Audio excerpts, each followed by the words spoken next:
Alright guys, welcome back to Formula 1 news. Something serious is happening right now at Ferrari. Lewis Hamilton back in June said that there were big happenings in the background at Ferrari affecting performances on the track, and now after the Hungarian Grand Prix, he doubles down on his assessment that they should even consider changing out the drivers. Is this an indication that something seriously sinister is happening behind the scenes at Ferrari? Because many of us are watching from the sidelines and feeling like this situation from top to bottom does not feel especially normal. What is happening behind the scenes? What are the theories? Very much enjoy your thoughts in the comments. Hit the like button if you enjoy. Subscribe if you're new as always. I greatly appreciate it. We have an awful lot to get into. We're going to start with Red Bull Racing. Max Verstappen the other day after qualifying said, I'm not going to win a race from now to the end of the season. And to be fair, on the evidence we have seen over the last few weekends, you would not doubt that very much indeed. Obviously, it's tough for Yuki because he's inherited a car which is only going backwards. And as Max says, it's just not possible to do any better. I think for Liam Lawson's career, this was a big weekend. P8 finishing ahead of Max, and yeah, Max will obviously feel like if he was driving the Racing Bulls, he might have tried to stick it on the podium,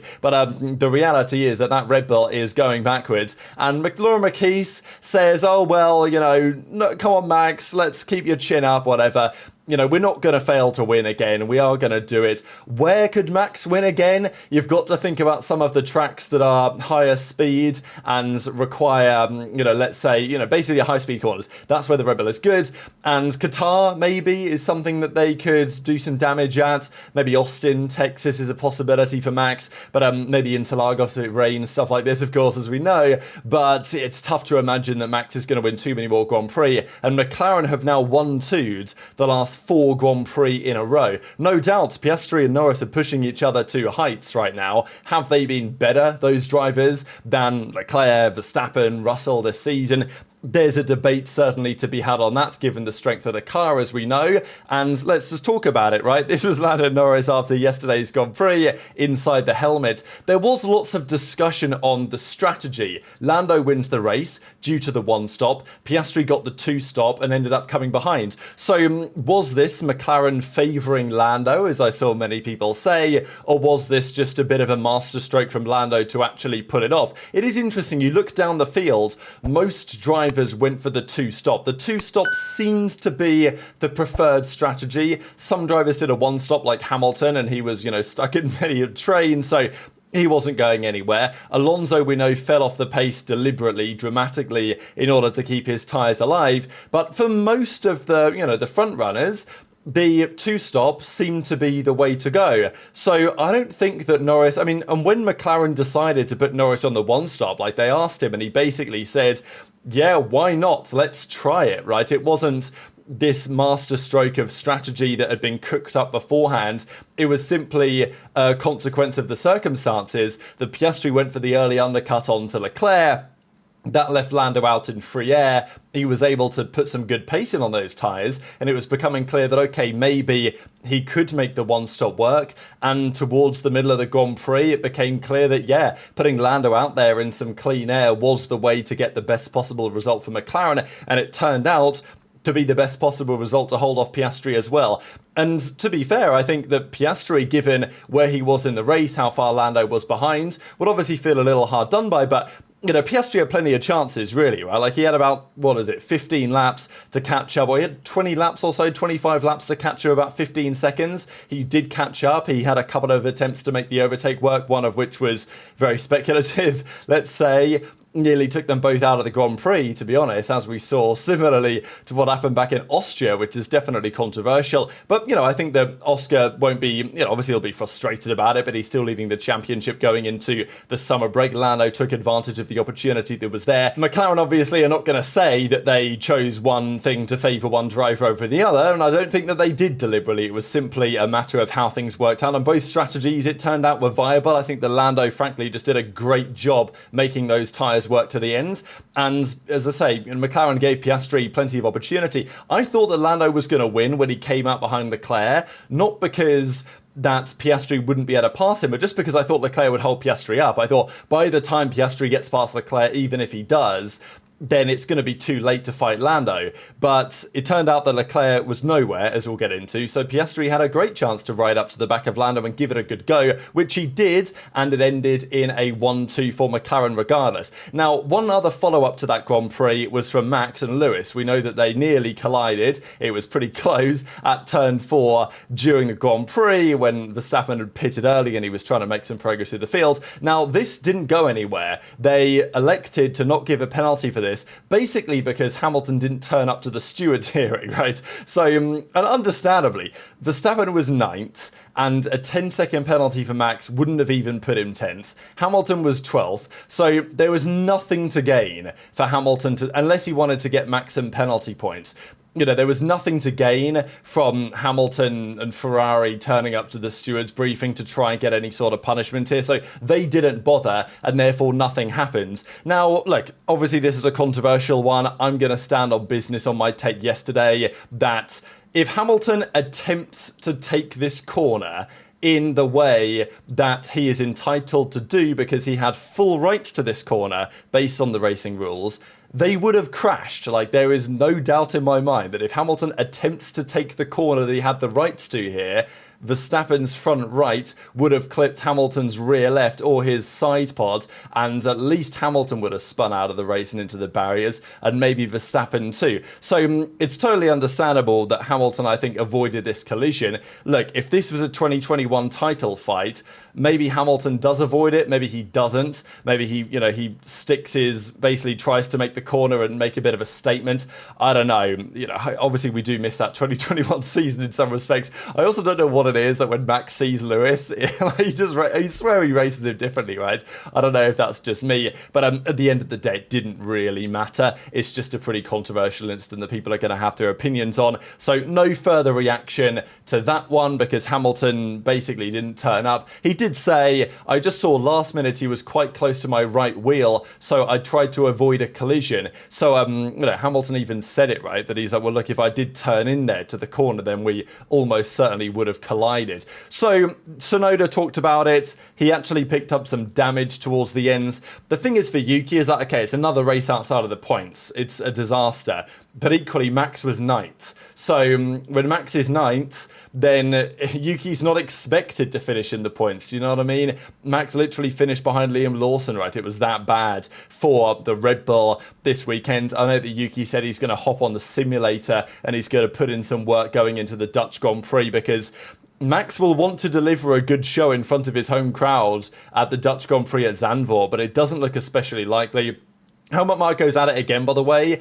He says, oh, we now know why the tyres weren't in the right window, and it's not going to happen again. Does anyone really believe Red Bull right now? Does anyone really believe Marko or Marquise or whatever? At the end of the day, Horner, yes, he was fired, but it feels like he's left, and the team is continuing the downward spiral. Maybe it's getting even worse. But let's talk about Ferrari, because no doubt the conversation of the weekends, poor Charles Leclerc, I mean, what a radio message this was, one for the history books for sure. It was literally going off the screen. I'm not going to read through it again. It's painful to read at the best of times.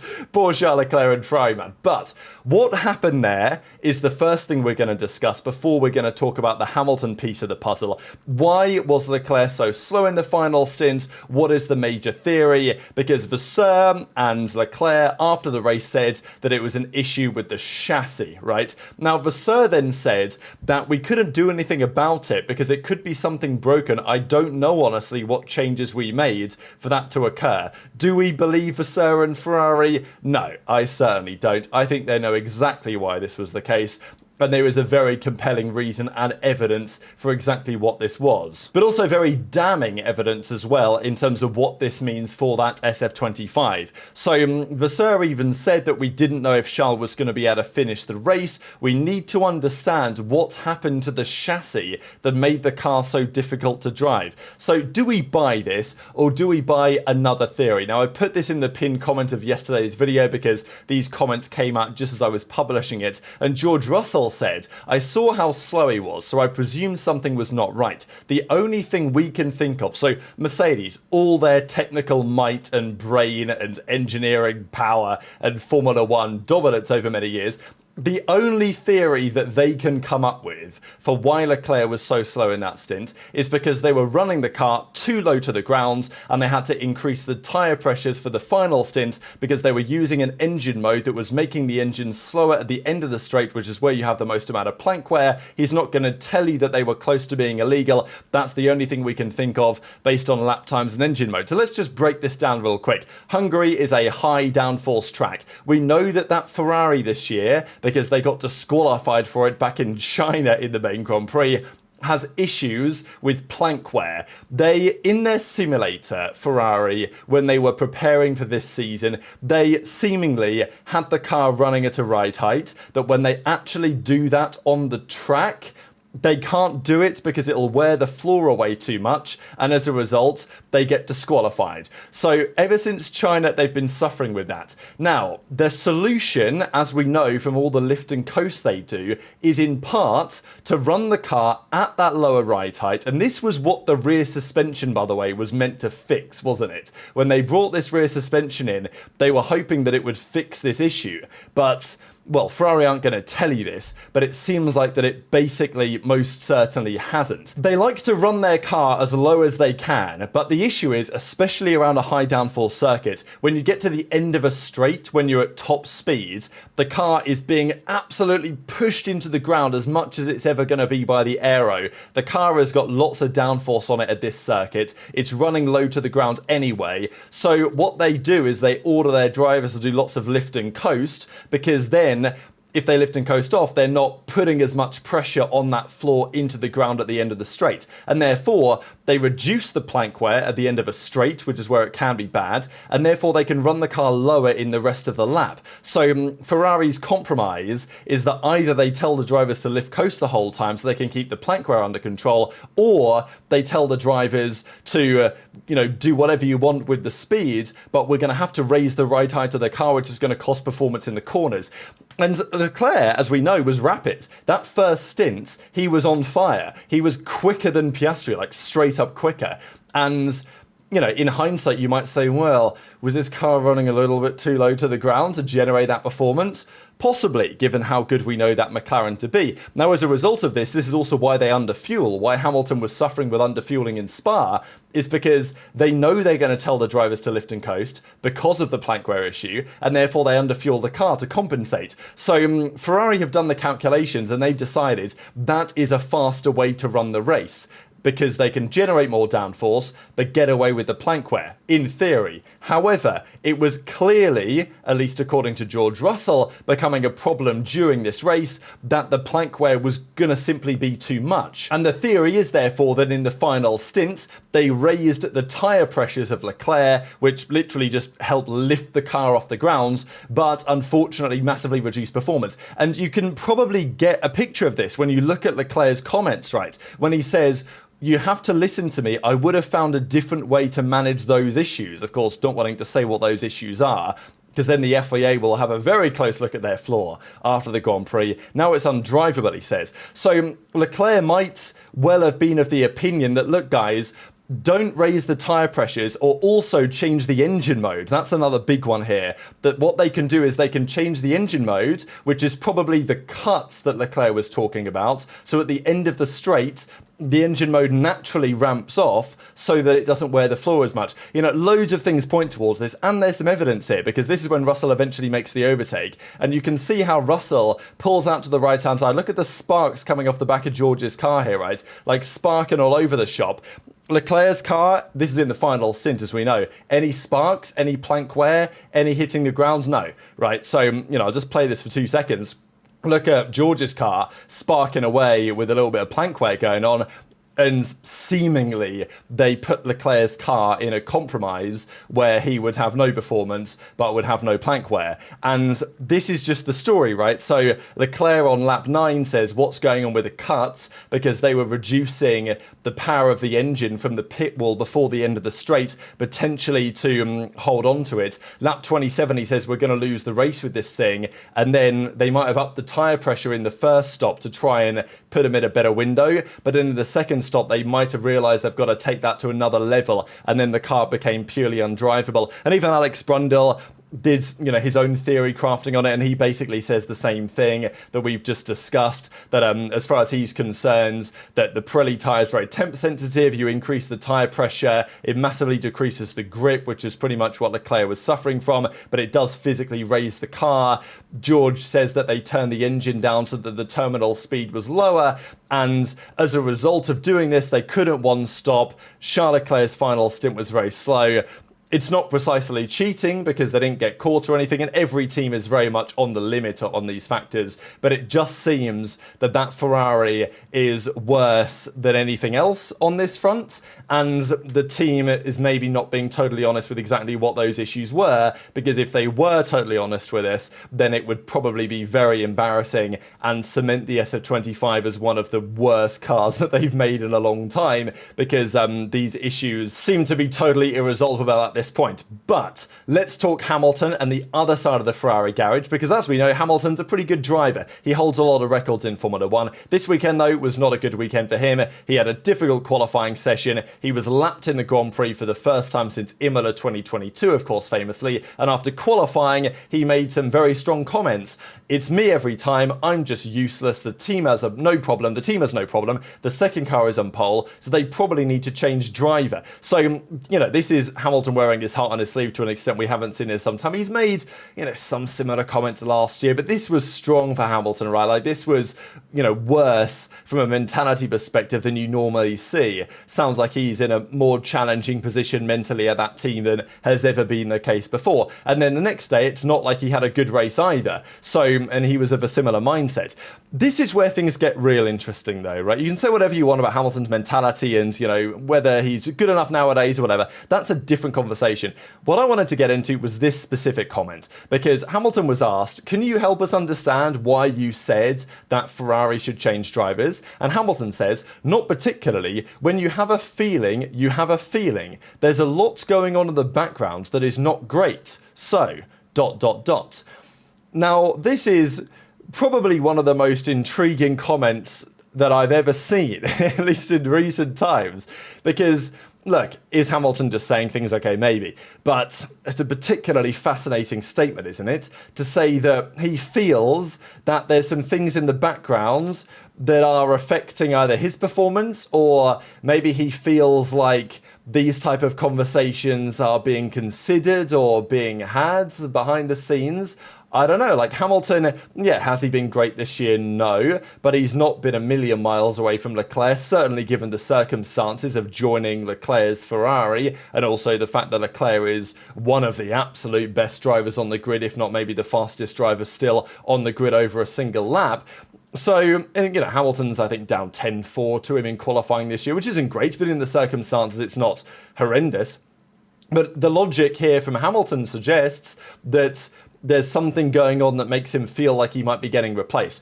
Now, as I said at the start of the video, this was a comment that he made back in June, and I just thought of this one today because I was like, didn't he not say something similar to this before? So middle of June, this was when some of the rumours around Fred Vasseur were coming out, and Hamilton said, there's a lot going on in the background. I can't say too much about it. There are so many things I wish I could tell you to explain. The things that have happened this year, the problems that we had. He said this back in the middle of June, and here we are 6-7 weeks later, and he's now saying there's a lot in the background that's not great. When you've got a feeling, you've got a feeling. And that makes me feel like this comment, what was it? The comment here, the team has no problem. Like, of all the things that he said here, maybe the only one that he doesn't really believe is that, because clearly the team does have issues, not just on Leclerc's side of the garage. But for Hamilton to say something like this, to follow up from what he said a couple of months ago, that was kind of something similar, really does raise the question as to what the hell is going on right now behind the scenes at Ferrari.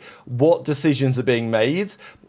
Because again, we know that Ferrari is politics, right? That's always how it's going to be. The relationship there. Fred Vasseur, though, got his contract extension. It seems like his situation is safe compared to the guys above him, right? John Alcan, Benedetta Vigna. They've decided Vasseur's going to stay around, But Vasseur and Hamilton are pretty tight, right? So you'd have expected maybe that would have increased Hamilton's confidence that nothing is going to change. And Hamilton was even after the race, have you lost your love for racing? But he says, no, I still love racing. Like, I want to be here, right? And I love driving for Ferrari on some level. But clearly there's something right now that just feels very off about that whole situation. And it's kind of tough to put your finger on exactly what.